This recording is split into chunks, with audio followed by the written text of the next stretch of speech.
This is how we're going to approach this topic. First, I'm going to explain to you the difference in mating strategies between men and women. Second, we're going to apply those strategies in the context of a monogamous relationship. Next, we're going to discuss the pros and cons and everything in between. Finally, I'll provide you with a few alternative relationship arrangements. Whatever you decide to do, it's entirely up to you. It doesn't matter how you look at it. A relationship between a man and a woman requires a certain level of sacrifice. Now, the Western society has done a great job of convincing men and women that they're making an equal sacrifice. However, if you understand the biological difference between men and women and how that plays out in our mating strategies, you will see that a monogamous relationship is anything but equal.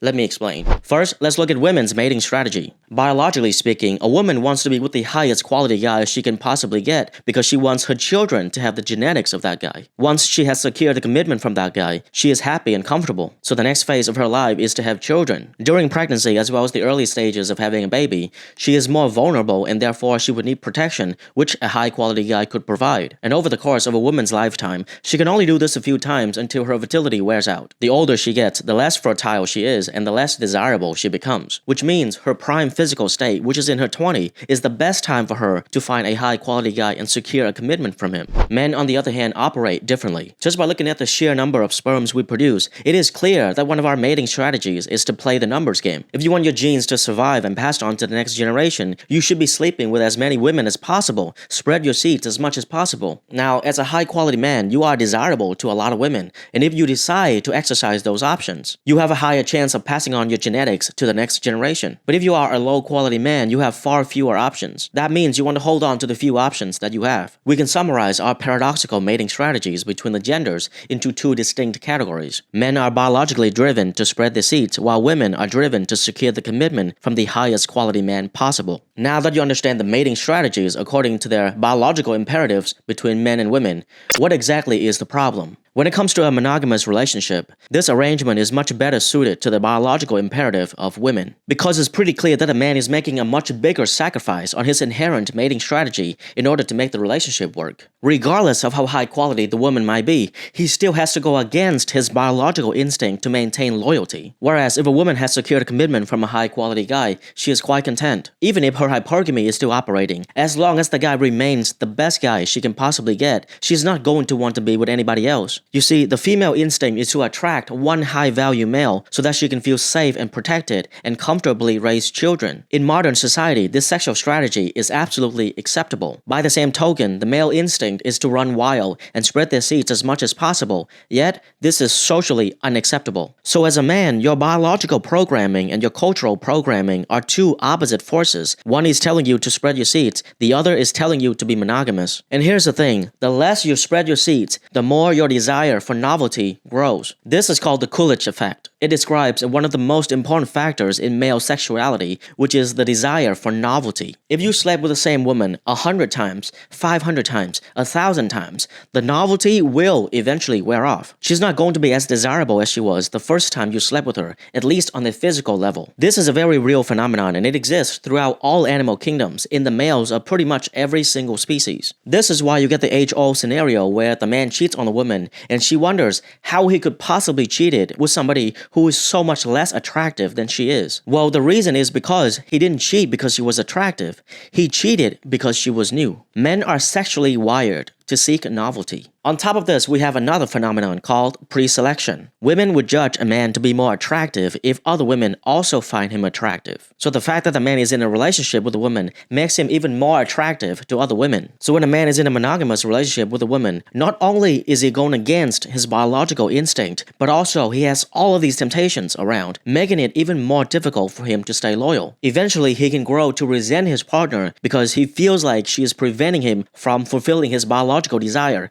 and this can potentially lead to the end of the relationship. Now, there is a strong case to be made that for the sake of society, that we need to suppress men's sexual desire and encourage monogamy. If men are just going around impregnating as many women as possible, then who's going to take care of the children? Who's going to be there to provide a positive role model? Also, without monogamy, the top tier men, the top 10% of men would be able to attract most women to themselves, and that would leave the bottom 90% of men with no chance of having a family or children. If that's the case, the 90% of men would have no incentive incentive to contribute to society, so they're more likely to turn to violence and crimes. As a matter of fact, we're sort of witnessing this right now ever since the invention of social media and dating apps. Now, I am not saying that monogamy is good or bad, that's up to you to decide. One thing I like about this topic is that there are other parts of society where people are trying different relationship arrangements. The more people we have engaging in unconventional relationship dynamics, the more data we have to study, and the closer we get to finding the optimal relationship arrangement. Or perhaps after all of that research, we realize that monogamy is still the best relationship arrangement. But even then, it doesn't change the fact that monogamy fundamentally goes against the biological instinct of men. Now that you understand the biological reality between men and women and their mating strategies,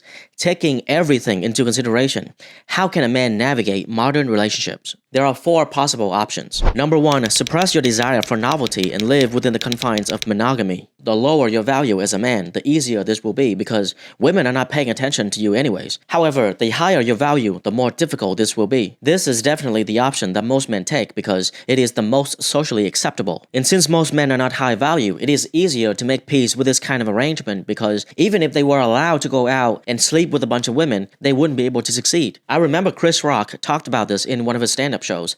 Men are only as loyal as their options. What he means is that a man who has a lot of options will probably cheat, but if he doesn't have any options, he will remain faithful. And here's the thing about male loyalty. If a man claims that he doesn't cheat because he's a good person, but in reality, no women are attracted to him, then he's not loyal. That's not how loyalty works. A man who is desirable to a lot of women, he has a lot of options, and if he chooses not to exercise those options, he remains faithful to one woman. That is loyalty. The point I'm trying to make here is that suffering will arise if there are other options available to you that you cannot take. I want you to imagine having young, beautiful women throwing themselves at you and you have to turn them all down because you're in a monogamous relationship.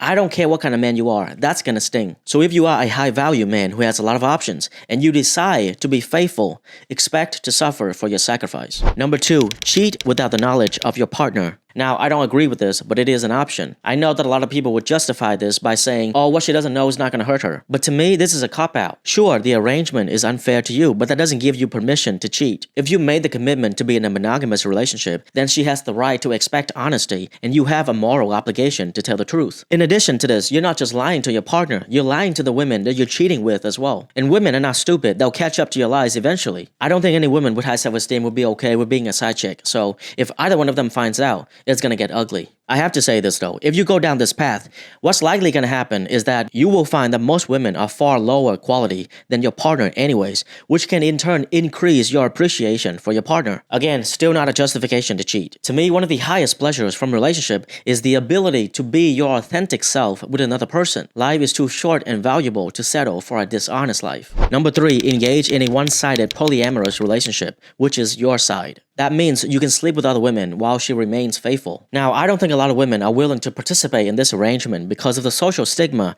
and the cultural conditioning, especially in the Western society. In order for this to work, you have to be extremely high value, and she holds the position as your main woman. That means you treat her as you normally would in a committed relationship. You support her financially, physically, emotionally, everything. Although this is rare, I still think it is more common than people realize. We are already seeing a slightly different version of this. I think a lot of women who are in relationships with extremely high value men are aware at some level that their man is sleeping with other women, but they chose to look the other way. They sort of accept that that's the price for being with a top tier man, and as long as it's not made public to their friends and family, it is generally tolerated. The reason that this is a little bit different is because the arrangement that I'm talking about is an explicit arrangement. She knows that you're sleeping with other women. Now to me, I can see the validity in this arrangement, but I still don't think that it's reasonable. If you want the freedom to sleep with other people, I think you need to extend that freedom to your partner as well. Now, if your partner decides not to pursue that option, that's fine, but it's important that she has the option. Otherwise, it's hypocritical. This brings me to the last arrangement. Number 4, you both agree to an open relationship. You can sleep with whoever you want, and she can sleep with whoever she wants. Now, in theory, that sounds pretty good, but in reality,